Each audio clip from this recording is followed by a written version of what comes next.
Welcome to Prime Space, a Prime Coaching Academy podcast with your host, Elias Scultori.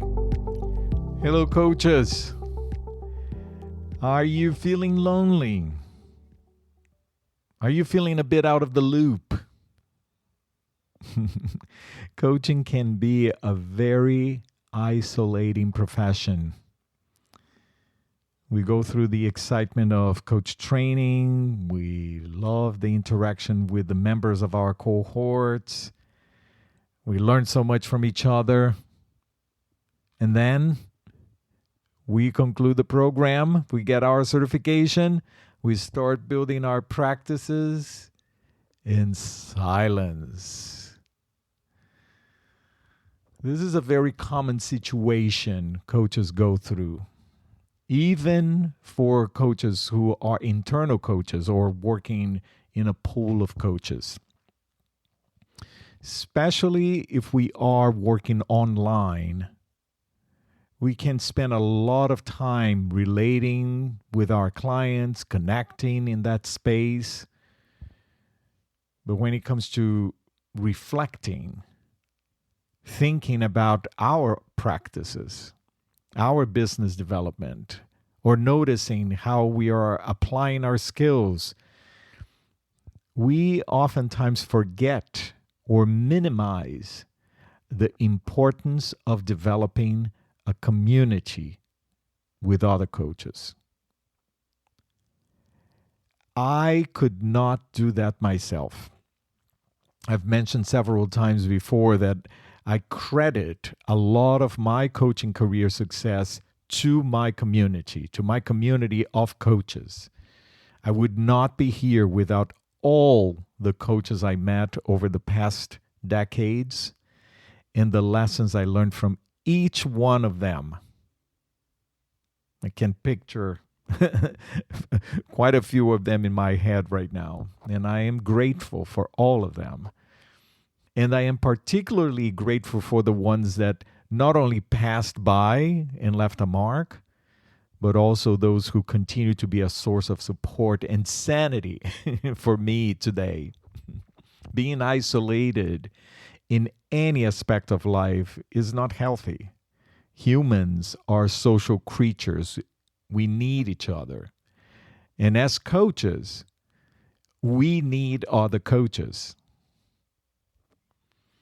In our last Prime Hour this past week, our topic was, we named it, Coaching Through Complex and Toxic Client Situations. You know, these difficult scenarios that our clients may bring to us that perhaps require a bit more care, a little nuanced support to give them. You know, we've all been through this one, right?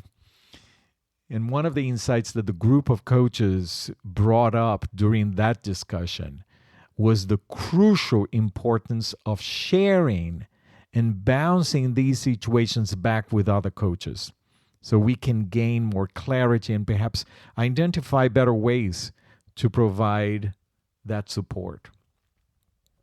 This is such a crucial insight.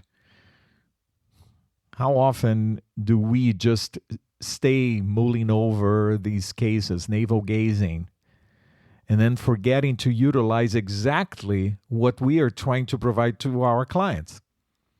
Why do clients come to coaching?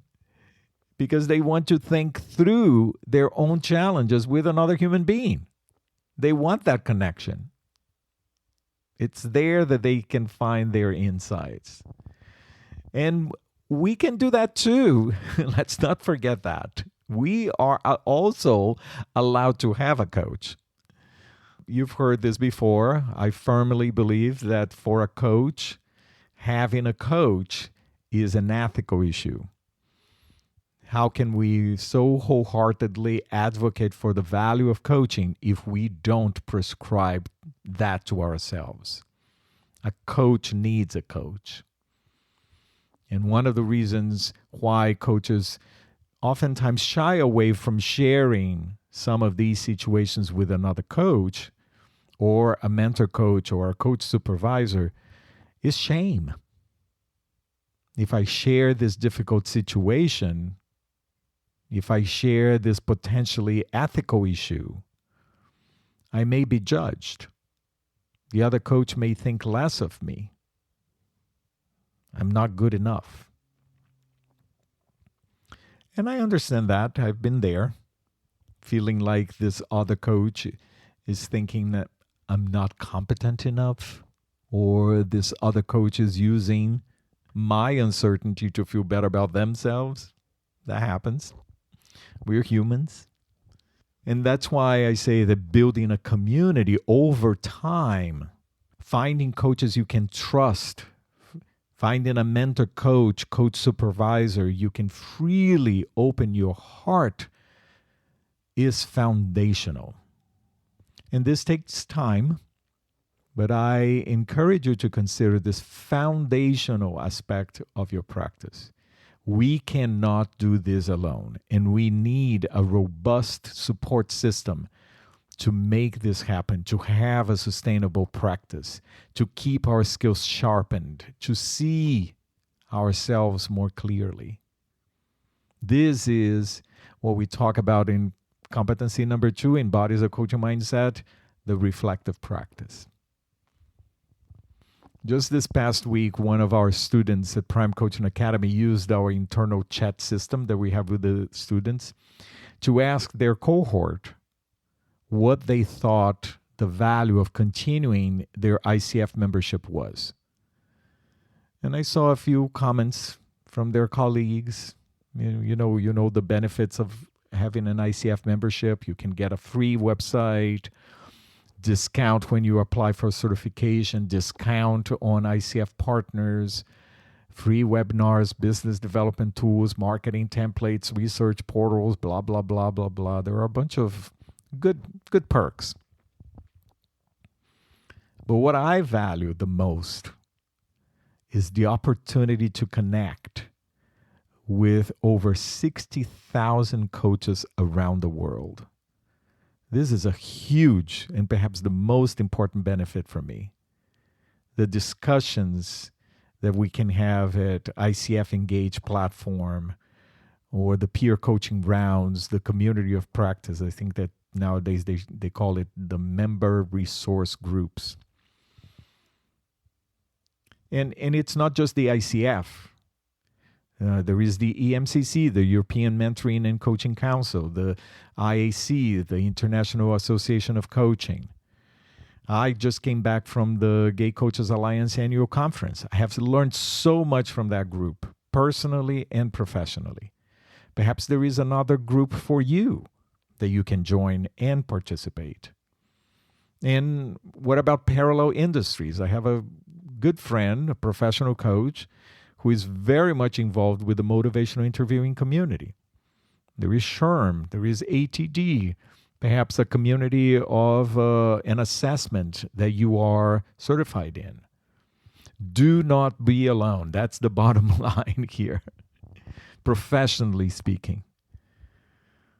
And this is not just about being a member of a community or attending an ICF chapter event. This is about volunteering, getting your hands dirty, building a community so that when things go tough, you have your colleagues to support, and also you can support them. And there is no need for shame. On the contrary, I believe that this is an opportunity for us to, again, exercise our transparency, our authenticity, our vulnerability, and live the coaching mindset. And I hope that you can count on me. I'm not just a voice in this podcast that you can listen to every week. But I am someone who is very proud to be on your side, walking this journey with you. I hope that you can count me as part of your coaching community. Happy International Coaching Week. I hope you're celebrating with your coaching community in some way. If you're listening to this early enough, I will be speaking at 2 events this week, one for ICF Global and another for ICF South Florida. And I'm sure that you can find links of these events online. I'd love to have you in the conversation. Remember to subscribe. Remember to share this episode. Why not send a link to your coaching community right now of this episode? I would love that. I love you all. Next week will be the last episode of season 4 of Prime Space, so stay tuned. I'll talk with you then.